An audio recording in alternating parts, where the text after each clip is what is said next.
jedhi hojii isaaniif gargaari. Abbaa tokko jira lamaa hin argamu.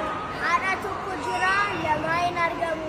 So maal gochuu duwwaayi kabajuu fi jaallachuu.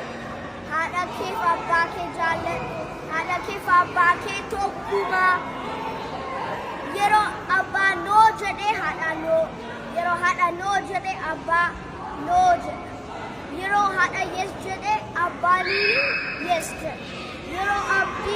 Yeroo abbaayyuu yes jedhee haadha koo yes jedha. So haadha koo fi abbaa keenya tokkumaadha.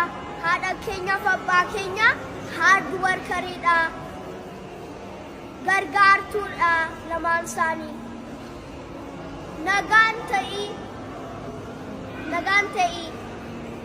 ta'ii ijoolloon. Akkam ijoollee Oromoo. Today ani akkam respecti baanti kee godhu sim barsiisa. Golden wardiitti jedhi tokko. Golden wardii jechuu qabu ijoollee. Ijoollee golden wardii jechuu qaba.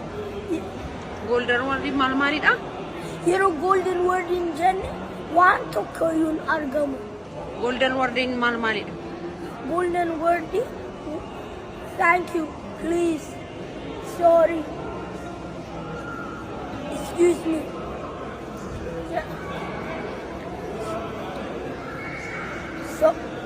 So atis Haadha kee fi abbaa kee? Abbaa kee ajajamuu qabda. Haadha tokko jira. Lama qabuu hin dandeessitu. Haadhi lama namni qabaachuu hin danda'u bini? Yeroo haadha kee deemte ammaas haadha qabuu hin danda'amtu. Hin danda'amu ni yoo haadhi namaan biraa deemte haadhaan biraa hin jirtu ni gooftaa. Yeroo abbaa deeme abbaa kan biraa hin jiru mini? Kanaaf ijoolleen maal gochuu qabu?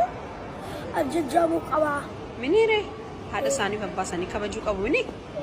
Galatoomaa hidhikaa. Galatoomaa.